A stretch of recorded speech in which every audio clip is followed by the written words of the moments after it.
Hello and welcome back to a modified version of the Inside Picks podcast. I'm your host Mike Owens, and today I have a very special guest joined all the way from Las Vegas, Nevada, the main man, Evan Elder. Evan, how are things, man? Good to see you. Dude, going great, man. It's really good to see you back in the US, man. It's really good to see you. Yeah. The last time we caught up, we were up a mountain. I remember that. The last day we went on like a little, what was that, Exploration Peak Park. Yeah, it was nice. Right by the house. It was a nice day. Yeah. We're talking a little bit off camera then, but you're talking then about you've modified your training a little bit. You're training out of the PI. Talk to me a little bit about some of the changes and the adjustments that you've made. Yeah, I think that, we were talking about just, I was at Syndicate the first couple months I was here in Vegas, and then kind of slowly moved to, I guess I've just been trying to move more towards smaller group training, instead of big group team classes and stuff. So now I'm mostly working with Jason Manley and Joe Schilling. Nice. Joe Schilling, my striking coach, and then Jason Manley doing all the grappling. So just, much more, like I was kind of alluding to earlier, is I don't necessarily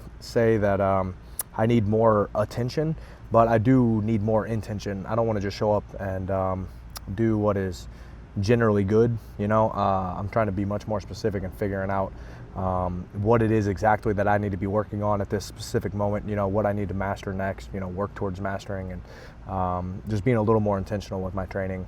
Just because I felt like most of my career I haven't done that, and that's nobody's fault but my own. Just going in the gym and working hard. I thought that was what we were supposed to do. So, and it still is. You got to go into the gym, work hard every day. But it's much more of a thinking sport than we probably give credit to. So what's the next thing you're trying to master? Next thing I'm trying to master is trying to get into some really solid fit-ins, like getting into takedowns. Okay. Chain wrestling from there, and then might be giving away some of my next game plan.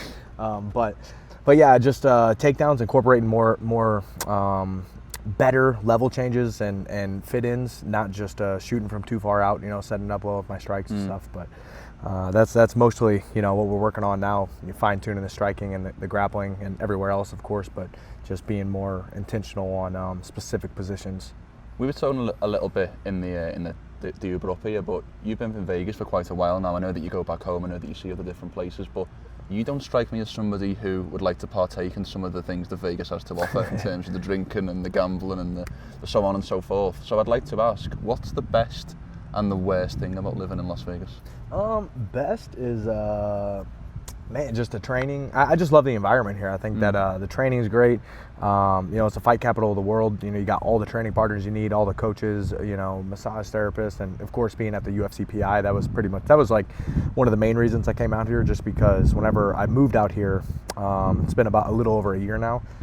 Whenever I moved out here, my main goal was just to get as healthy as possible. I was having a lot of problems with injuries, and just like with anything, consistency is probably the most important thing with building skills and being successful, and injuries ruin consistency in this sport, so we can't have long periods of time where I'm constantly going in and out of being hurt and on and off the mats and stuff like that. So just trying to get as healthy as possible, and I think that's been one of the best things about being out here is having the resources and the ability to kind of manage my own schedule, where if I need days off, I can. If I need to focus on prioritizing recovery for a little while, or more strength and conditioning to work on corrective exercises and stuff like that, I can. And then the worst thing, I don't know what the worst thing. I don't really. Is there something that bugs you though? Is there something about here that... I mean, it's hot. Dude, I'm freaking sweating balls just sitting here. It's hot. Yeah, me too. It gets really hot. But actually, I don't mind it at all. I'm super pale. I need the sun as much as I can. So yeah, man, I don't really have too much to complain about. I guess the dryness and the heat maybe is what I would say maybe the worst. But little bit of a technical difficulty there, courtesy of the Vegas sun. A little bit too hot for our camera equipment. But Evan, we wanted to get you on today to talk about this upcoming card on Saturday, UFC 317, Ilia Topuria versus Charles Oliveira. First and foremost, how do you anticipate Ilia's skills to translate up a weight class at 155? Dude, honestly, I think Ilia's, there's a reason he's, what is he, number 4 pound for pound? 4 now, yeah. Yeah, I think so. So, I mean, there's a reason he's that high up on the list. And I was just telling you whenever you walked in, because I was watching Ilia, I was watching a couple Charles's fights, and I don't really study too much to make picks on the upcoming fights. I study fights all the time, but just watching for technique and stuff to work on, you know, trying to understand patterns and algorithms and stuff. But so I haven't really put too much thought into how that fight is specifically going to go. You know, I'm just super excited for it to play out. With all the high-level fights, I'm always just like, dude, I'm not even going to try to. Yeah. I'm not even going to try to make a prediction on how it's going to go because, dude, it could go so many different ways. That guy could have had a bad fight camp, weight cut, could be hurt. You know, just get caught with something. You know, so I'm just like, let's just see. But from, you know, a quick analysis, it seems like to me, Charles keeps a real high, tight, upright stance, and he kind of dangerously pressures people, right? He throws himself in the fire, which is what makes him so damn exciting, right? Yeah. Every fucking fight is a firefight, right? He's getting right in people's face.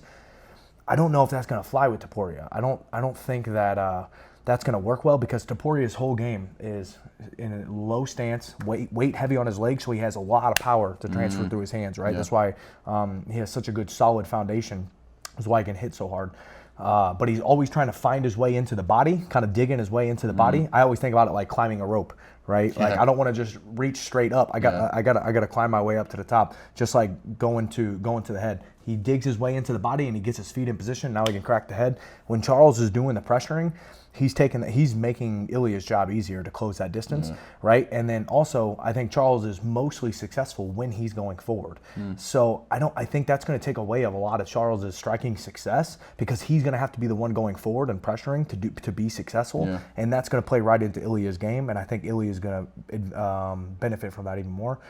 What I really want to see is how much I do see Charles being quite a bit bigger, which I don't think is necessarily going to be too much of a problem, but I am very interested to see how he can control Ilia on the cage and then how Ilia is off of his back. Have we seen Ilia on his back? Probably not in the UFC, no. I mean, I think he was traditionally a grappler, wasn't he? I think he came in with 6-0, 7-0 with 6 submissions. He was a guy. Was he really? He was a guy who traditionally would take people down and submit them.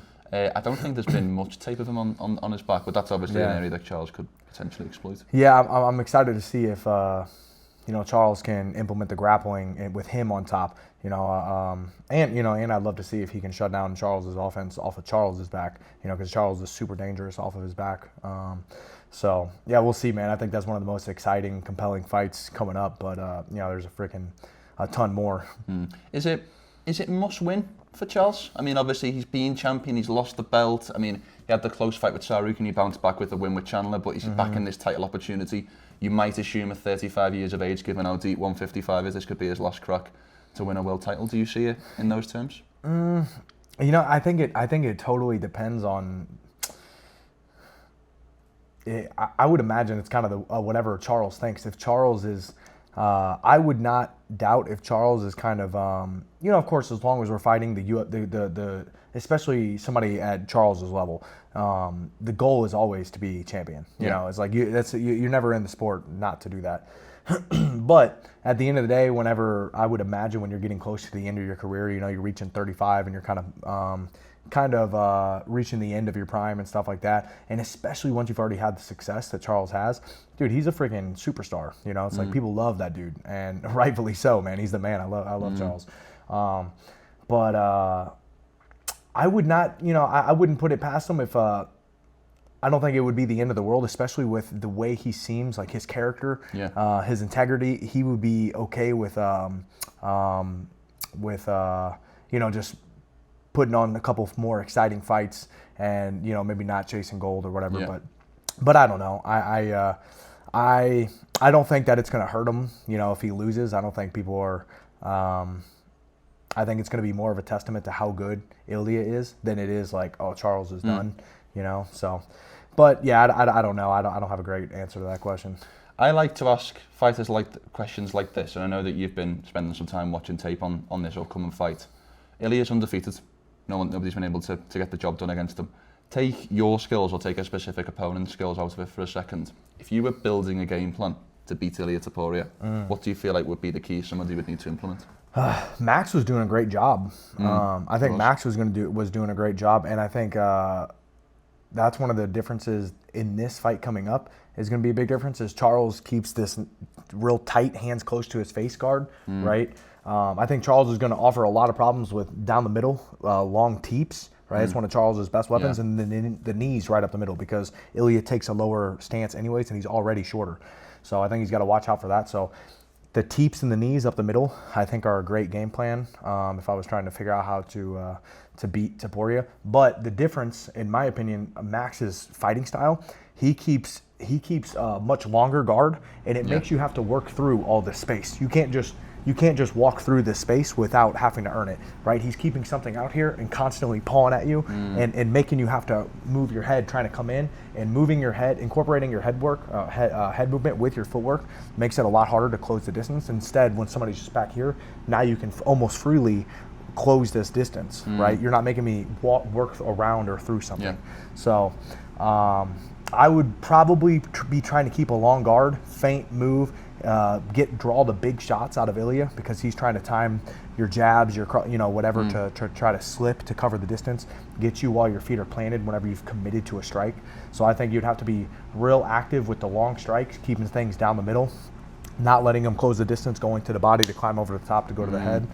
And then keeping stuff in between you guys the whole time. Almost like if somebody was trying to wrestle you heavy. I'm always trying to keep something in between us. That way, even if you crash me, now I have some sort of an underhook or I have a frame. I have something in between us, right? I don't want you to beat my my defenses. Yeah. So, but I mean, that's Ilia's whole game is getting around that stuff to be able to find his way in and plant his feet and be in position to get that knockout shot. So. And then obviously maybe try to mix in the grappling, but that's again it's much harder said than easier said than done because Ilia already takes a real low approach. It's hard to level change on somebody that's already lower than you, and yeah, man, Ilia's just he's the best. He certainly is. He's the best, bro. Before we let you go, what's next for you? I don't have anything scheduled yet, but I'm hoping like August or September. I'm actually going to Brazil in October, so hoping to. What are you going to Brazil for? One of my best friends is getting married, so super excited to go to Brazil. Have you got some training plans out there? No, dude, I don't have anything scheduled, nothing set up. We're going to be there for a little over a week, I think. So I'm going to try to check some stuff out, but I'm mostly going to be focused on that, and I'm planning on taking some more trips to Brazil. So maybe this will just be the first one to get my feet wet, and then make some. I would love to get over to the Fighting Nerds, check them out, and I might have to make a separate trip for that. But I'm hoping I can fight August or September, and then take that quick trip to Brazil, and then that would put me in maybe getting one more in by like December or something, or early next year. So that's what I would hope for. And if not, I'm just trusting God's plan, and if the right fights are going to come at the right time, I'm just going to keep getting better and doing everything I can in the meantime to keep being maximally prepared for whatever opportunity comes my way. Before I let you go, it's been over a year since I've seen you. Feels too long, to be honest. What's been a quote that you've been meditating on in the time that I've seen you last? So many. I love quotes. I'm trying to think if there's any that I'm like living by right now.